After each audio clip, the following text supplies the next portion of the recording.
സുഹൃത്തുക്കളെ, സഹോദരങ്ങളെ, എല്ലാവർക്കും ന്യൂസ് കേരള TVM-ലേക്ക് സ്വാഗതം.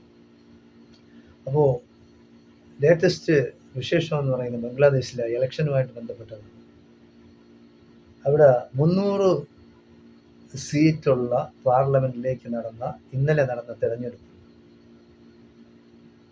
211 സീറ്റുമായി ബംഗ്ലാദേശ് നാഷണലിസ്റ്റ് പാർട്ടി BNP അധികാരത്തിലേറാനാണ് പോകുന്നത്. ഇപ്പോൾ കഴിഞ്ഞ കുറേ വർഷങ്ങളായി അതിൻ്റെ നേതാക്കളായിരുന്ന ഖാലിദ സിയയും മകൻ താരിഖ് റഹ്മാനും പുറത്തായിരുന്നു. പല കേസുകളും അവരുടെ പേരിലുണ്ടായിരുന്ന അഴിമതി ആരോപണങ്ങളും കേസുമായിട്ട് ഒരുപാട് ശിക്ഷകളൊക്കെ വിധിച്ചിട്ടുള്ളതാണ്. എന്തായാലും ശരി, ബംഗ്ലാദേശിൽ നിന്ന് മുങ്ങി പുറത്തായിരുന്നു. എന്തായാലും ഇപ്പോൾ ഇലക്ഷൻ റിസൾട്ട് വന്നിരിക്കുകയാണ്. 211 സീറ്റുമായി BNP അധികാരത്തിലേറുകയാണ്. അപ്പോൾ പ്രധാനമന്ത്രിയായിട്ട് താരിഖ് റഹ്മാനാണ് അധികാരം ഏറ്റെടുക്കാൻ പോകുന്നത് ബംഗ്ലാദേശിൽ. വളരെയധികം കൊട്ടിഘോഷിക്കപ്പെട്ട ജമാഅത്തെ ഇസ്ലാമി പ്രതീക്ഷിച്ചതുപോലെ വിജയം കൊയ്യാൻ അവർക്ക് കഴിഞ്ഞിട്ടില്ല. 11 പാർട്ടികളുടെ ഒരു സഖ്യമാണ് ജമാഅത്തെ ഇസ്ലാമിയുടെ നേതൃത്വത്തിൽ ഉണ്ടായിരുന്നത്. അവർക്ക് ഏകദേശം 68 സീറ്റുമായി തൃപ്തിപ്പെടേണ്ടി വന്നിരിക്കുകയാണ്. അപ്പോൾ കഴിഞ്ഞ കുറേ നാളുകൾക്ക് മുമ്പായി ബംഗ്ലാദേശിൽ ആകമാനം അലയടിച്ച യുവാക്കളുടെ ഒരു സമര പരമ്പര, അക്രമ പരമ്പര, പല വിദേശ സഹായങ്ങളും അവർക്കുണ്ടായിരുന്നുവെന്നും ഷേഖ് ഹസീനയെ പുറത്താക്കാൻ വേണ്ടിയാണ് ഈ ലഹള പൊട്ടിപ്പുറപ്പെട്ടതെന്നും പറഞ്ഞ് ഇല്ലാത്ത പ്രശ്നങ്ങൾ അവിടെ ഉണ്ടാവുകയും മിലിറ്ററി ഭരണം ഏറ്റെടുക്കുകയും ബംഗ്ലാദേശിൽ നിന്ന് രാഖി രാമാനം ഓടി രക്ഷപ്പെട്ട് ഹസീന ഇന്ത്യയിൽ അഭയം തേടുകയും ചെയ്തു. അപ്പോൾ മോഡി ഷേഖ് ഹസീനക്ക് അഭയം കൊടുക്കുകയും ഇന്ത്യയിൽ അങ്ങനെ താമസിപ്പിക്കുകയും ചെയ്തിരിക്കുകയാണ്. എന്തായാലും അവർക്ക് ഇലക്ഷനിൽ മത്സരിക്കാൻ കഴിഞ്ഞിട്ടില്ല. കോടതി അവരുടെ മത്സരിക്കാൻ അനുവദിച്ചില്ല. അതുകൊണ്ടാണ് അവാമി ലീഗ് എന്ന പാർട്ടി, അതായത് അവാമി ലീഗ് എന്ന പാർട്ടിയാണ് ബംഗ്ലാദേശ് ഉണ്ടാക്കാൻ കാരണക്കാർ. അതിൻ്റെ പഴയ നേതാവായിരുന്ന മുജീബുർ റഹ്മാൻ, ഷേഖ് മുജീബുർ റഹ്മാൻ, അദ്ദേഹമാണ് അവാമി ലീഗ് എന്ന പാർട്ടി ഉണ്ടാക്കി പാകിസ്ഥാനെതിരെ പടപൊരുതി ഇന്ത്യയുടെ സഹായത്തോടു കൂടി 1971 ബംഗ്ലാദേശ് എന്ന് പറയുന്ന രാജ്യം ഉണ്ടാക്കുന്നത്. അപ്പോൾ ബംഗ്ലാദേശ് എന്ന് പറയുന്ന രാജ്യം ഉണ്ടാക്കാൻ മെയിൻ കാരണമെന്ന് പറയുന്നത് ഇന്ത്യക്കാർ തന്നെയാണ്.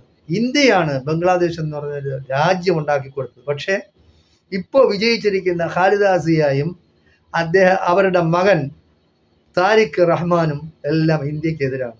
പക്ഷെ എന്തായാലും ശരി, നമ്മുടെ പ്രധാനമന്ത്രി വിശ്വഗുരു പിന്നെ അഭിനന്ദനം അറിയിച്ചുകൊണ്ട് താരിഖ് റഹ്മാന് സന്ദേശം അയച്ചിട്ടുണ്ട്.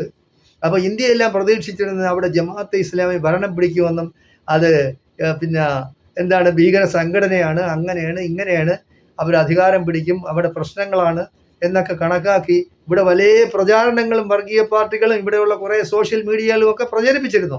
എന്തായാലും അതിനെയൊക്കെ അസ്ഥാനത്താക്കിക്കൊണ്ട് ജനാധിപത്യ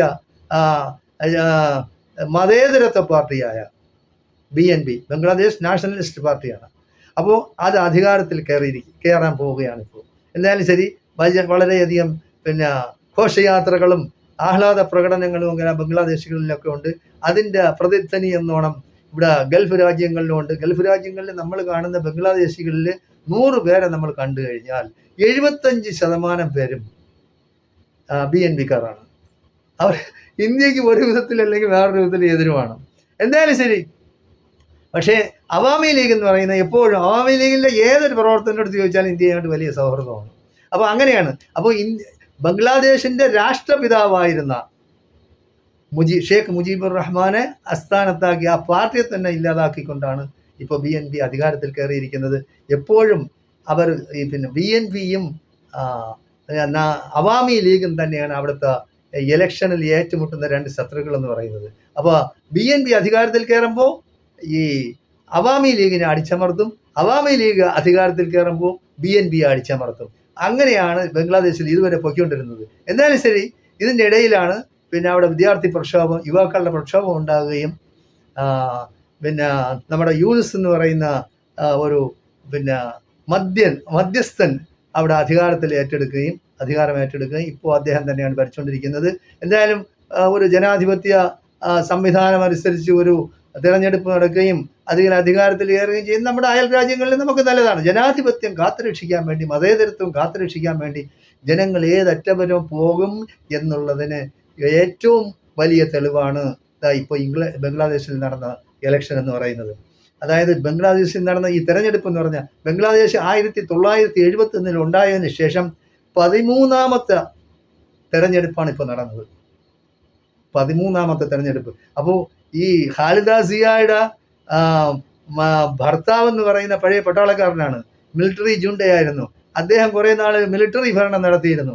അദ്ദേഹത്തിന്റെ മരണത്തിന് ശേഷമാണ് ഖാലിദ സിയ ഈ BNP എന്ന പാർട്ടി ഉണ്ടാക്കുകയും ജനാധിപത്യത്തിലേക്ക് വരികയും ചെയ്തത്. എന്തായാലും ശരി, പാകിസ്ഥാനിലായിരുന്നാലും ശരി, ബംഗ്ലാദേശിലായിരുന്നാലും ശരി, അഫ്ഗാനിസ്ഥാനിലായിരുന്നാലും ശരി, ജനാധിപത്യ സംവിധാനം അനുസരിച്ച് ഭരണമാറ്റങ്ങൾ ഉണ്ടാവുകയും തെരഞ്ഞെടുപ്പുകൾ നീതിപൂർവ്വം നടത്തുകയും ചെയ്താൽ മാത്രമേ നമ്മുടെ ജനാധിപത്യവും മതേതരത്വവും ഈ ലോകത്ത് നിലനിൽക്കുകയുള്ളൂ എന്നാണ് നിഷ്പക്ഷമതികളായ ജനാധിപത്യവാദികളായ രാഷ്ട്രം പുരോഗതിയിലേക്ക് പോകണമെന്ന് ആഗ്രഹിക്കുന്ന എല്ലാവരുടെയും നിലപാടുകൾ.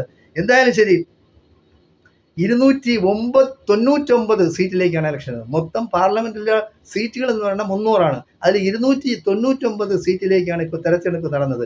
ഒരു സീറ്റിലെ ഒരു സ്ഥാനാർത്ഥി മരിച്ചത് കൊണ്ട് മാത്രമാണ് ആ സീറ്റിലെ തെരഞ്ഞെടുപ്പ് മാറ്റിവെക്കിയതും 299 സീറ്റിലേക്ക് ഇലക്ഷൻ നടന്നതും. എന്തായാലും ശരി, ജമാഅത്തെ ഇസ്ലാമി പ്രതീക്ഷിച്ചതുപോലെ വിജയം കൊയ്യാൻ അവർക്ക് കഴിഞ്ഞിട്ടില്ല.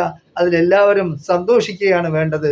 പിന്നെ ഇപ്പോൾ അധികാരം എന്തായാലും ശരി താരിഖ് റഹ്മാന്റെ നേതൃത്വത്തിലാണ് ഇനിയിപ്പോൾ നടക്കാൻ പോകുന്നത്. അവർക്ക് എല്ലാവിധ ആശംസകളും അർപ്പിച്ചുകൊണ്ട് തൽക്കാലം നിർത്തുകയാണ്. ജയ് ഹിന്ദ്, ജയ് ഭാരത്.